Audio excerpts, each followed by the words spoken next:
I felt that it was somewhat necessary to do a video on strikes because so many different places are going on strike, including Royal Mail, despite sending mail to the wrong address sometimes. Many people don't understand what the strikes are about, why strikes are happening, unless of course you're involved in a strike and you know exactly what it's about and why you're doing it, but many people don't. So for those of you that are involved and other people don't understand, I would like to do this video so that everyone understands and make it nice and clear. So welcome back, but if you're new to me, I'm a barrister who helps you understand law, and in this video trying to make some sense of the strikes and a little bit of a gripe against Royal Mail, but I'll come to that in just a moment. Now, anyone that works for an employer obviously starts on a given salary, but because of inflation, that salary may not be worth the same today as it is even in 6 months from now, or certainly next year or the year after. That's due to inflation. Inflation, simply put, is the rising prices of everything that you buy and everything that you pay for. All the services you pay for, all the goods that you pay for, and so on and so forth. The rate of inflation at the moment is very high. It's over 11%, 11.1% the last time I checked, meaning if you buy something today, then this time next year, as of the current rate, it will be 11.1% more expensive next year than it is today. So naturally, if you're on a given salary today and you can buy a certain amount of things with that salary today, but all of those things go up by 11% by next year, your salary will be 11% less able to pay for things next year as it is today. So let's just say for a moment that the inflation rate was 50%. That means by this time next year, everything will be 50% more expensive. But if you earn the same amount next year as you do today, obviously you won't be able to buy the same amount of things next year as you can now.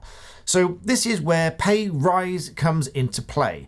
Your pay rise should hopefully be in line with inflation so that you can buy the same things year on year as the inflation of prices goes up. In other words, if things get more expensive, you ought to be paid more so that you can still buy the same amount of things. Otherwise, you get pushed into poverty and you are not able to buy things. That is why so many people are simply not able to buy enough food. They're not able to put the heating on as they would before because the rate of inflation is far exceeding the increase in pay in so many different sectors. And it's not always about pay either. For example, the Union for Royal Mail has objected to certain proposed conditions, such as ending certain allowances that they currently get and introducing a compulsory Sunday working regime. Whereas many companies are trialling a 4-day week, i.e. reducing one working day rather than adding one on. But not only that, the BBC reports that Royal Mail has offered a pay deal of 9% over 18 months, calling this its best and final offer. But obviously 9% is not in line with inflation, meaning one way or another, it is still under the rate of inflation, meaning things are getting more expensive, and that 1 or 2% of inflation on everything you spend can obviously add up very, very quickly. Not only that, it's over 18 months rather than kicking into effect straight away. Now, I said I would come back to a little bit of a gripe, which this sort of is, but I have to say this with an understanding that the conditions that Royal Mail workers are complaining of are probably contributing to these gripes in the first place. For example, we've just today received 2 very important looking letters which are not addressed to us, they're addressed to somebody else.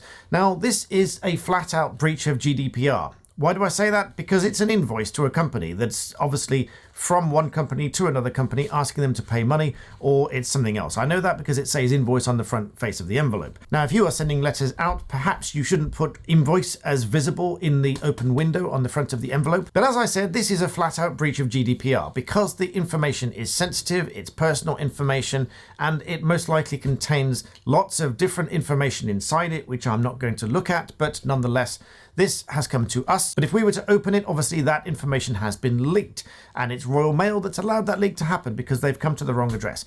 So I now wonder how many of our letters are going elsewhere. In fact, just a few days ago, I was walking across a field and I found a plastic bag in the middle of the field. It looked like a delivery bag, so I picked it up. It obviously had something in it. It had a name and address on the front of it, and it looked unopened. So I looked around it. It didn't look opened at all. And so a quick look of Google Maps later, I realized where the address was, and I walked it on over to that address. And they seemed very, very confused as to why I'd got their parcel. And I said, I simply found it in the middle of a field. What it was doing in the middle of a field, I have no idea. But then the occupiers of the address told me that their postman walks across that field every single time they go to their address. So clearly he's been in a bit of a rush getting mail out of the bag and dropped this one on the floor. And obviously in too much of a rush to notice even that he's dropped it on the floor or even to go back for it. And then just 2 nights ago, my security cameras alerted me that there was someone at the front door, and it was someone I didn't recognize walking his dog. And sure enough, he also put another letter through our letterbox, which was addressed to us. So clearly it had been sent to him. Now, I didn't recognize this chap. He's obviously not from nearby.